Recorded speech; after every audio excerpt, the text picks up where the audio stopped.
Assalamualaikum warahmatullahi wabarakatuh. Muharram datang membawa pesan bahwa waktu terus berjalan. Tahun demi tahun berlalu, usia semakin berkurang, dan perjalanan menuju akhirat semakin dekat. Karena itu, hadirnya Muharram hendaknya menjadi momentum untuk memperbanyak ketaatan dan meninggalkan kemaksiatan. Sobat dakwah, bulan Muharram bukan hanya istimewa karena termasuk Ashurul Hurum, tetapi juga karena di dalamnya terdapat hari yang memiliki kedudukan yang istimewa dalam Islam, yaitu tanggal 10 Muharram yang disebut Asyura. Sebagian kekhususan di hari Asyura, Rasulullah memerintahkan kita untuk melaksanakan puasa sunnah. Daripada keutamaan puasa Asyura adalah dapat menggugurkan dosa setahun, sebagaimana hadis yang diriwayatkan oleh Abu Qatadah. Sejak dulu guru-guru kita mengajarkan bahwa pada hari Asyura ada beberapa amalan yang dianjurkan, seperti tausik ke keluarga, sedekah, menjenguk orang sakit, dan mengusap kepala anak yatim, dan lain-lain. Memang terdapat hadis yang menjelaskan hal tersebut, namun sanadnya dinilai dhaif oleh para ulama hadis. Maksudnya hadis yang memfokuskan di Asyura saja. Bolehkah kita mengamalkan hadis sebagaimana yang dicontohkan tadi dalam kitab Tadribur Rawi juz 1?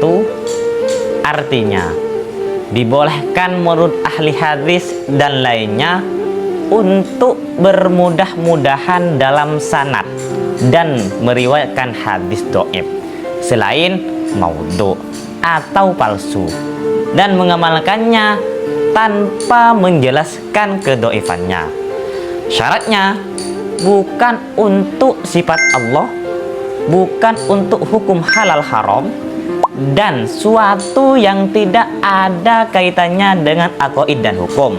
Imam Ibnu Shalah dan Suyuti di sini dan di kitab-kitab beliau yang lain cuma menyebutkan satu syarat untuk mengamalkan hadis dhaif, yaitu harus bafadailul a'mal.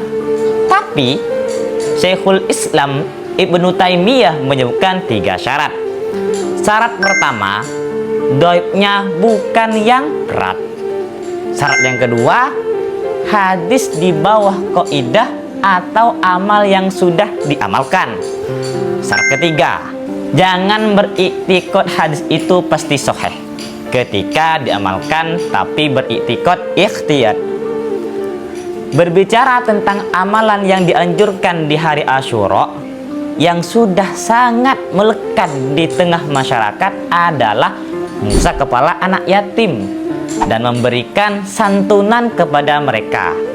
Hanya saja perlu diperhatikan agar pelaksananya tetap menjaga perasaan anak yatim, tidak sampai membuat mereka merasa malu, sedih, atau berbeda dari anak-anak lainnya. Sebab tujuan amalan tersebut adalah menunjukkan kasih sayang, memberikan kebahagiaan, dan menghadirkan kemaslahatan bagi mereka.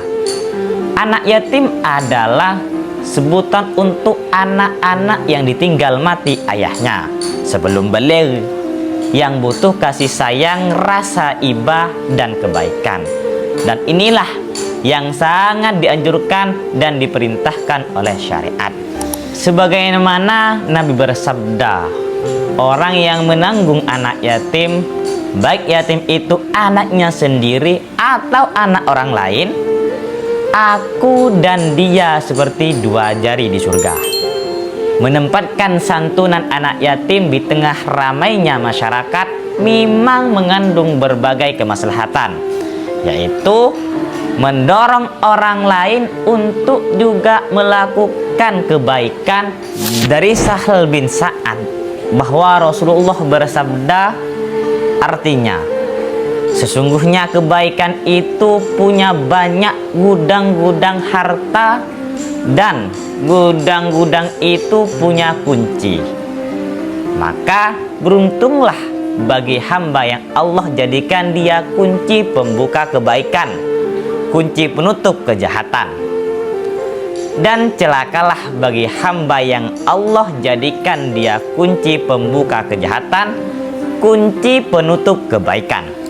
Hanya saja kemaslahatan tersebut hendaknya diiringi dengan perhatian terhadap perasaan dan martabat anak yatim. Jangan sampai pelaksanaan santunan di depan umum membuat mereka merasa malu, rendah diri, atau seakan-akan dipertontonkan. Allah berfirman dalam surat Ad-Duha, "Fa'ammal yatimu fala takhar." Maka adapun anak yatim, maka janganlah kamu berlaku sewenang-wenang kasar kepadanya. Maksud ayat tersebut dalam kitab Rauhul Ma'ani, jangan kau hinakan dia sebagaimana yang dikatakan Ibnu Abdus Salam, dan yang semakna dengannya adalah perkataan Mujahid, jangan kau remehkan dia. Kesimpulan, mengusap kepala anak yatim dan santunan adalah amal yang mulia. Namun cara pelaksanaannya perlu dipertimbangkan kondisi anak yatim, sehingga mereka mendapatkan manfaat tanpa merasa dipermalukan atau tersakiti, supaya amal yang dilakukan oleh kita semua tidak berakhir sia-sia. Allah berfirman dalam surat Al-Baqarah, "Ya ayyuhalladzina amanu la tubatilu shadaqatikum bil manni wal adza." Artinya, wahai orang-orang yang beriman, jangan kamu batalkan sedekahmu dengan mengungkit dan menyakiti. Dalam hadis yang menjelaskan mengusap kepala anak yatim, akhbarana Abu Hurairah anna rajulan syaka ila Rasulillah sallallahu alaihi wasallam qaswata qalbihi faqala lahu in aradta talyina qalbika wa ta'imil miskin wamsah ra'sal yatim. Sering diartikan dengan dohirnya saja, sebagai sentuhan fisik saja. Padahal tujuan hadis tersebut menurut Ibnu Hajar adalah idkhalus surur dan taklif lil ghalab. Jika dilihat dari praktek Ibnu Umar, apabila melihat anak yatim, beliau mengusap kepalanya dan memberikan sesuatu. Kenapa Ibnu Umar kasih sesuatu? Ada 3 alasan utama. 1. Mengikuti perintah Nabi.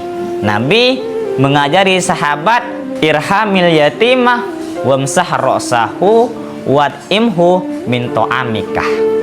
Sayangilah anak yatim, usaplah kepalanya, dan berilah ia makan dari makananmu.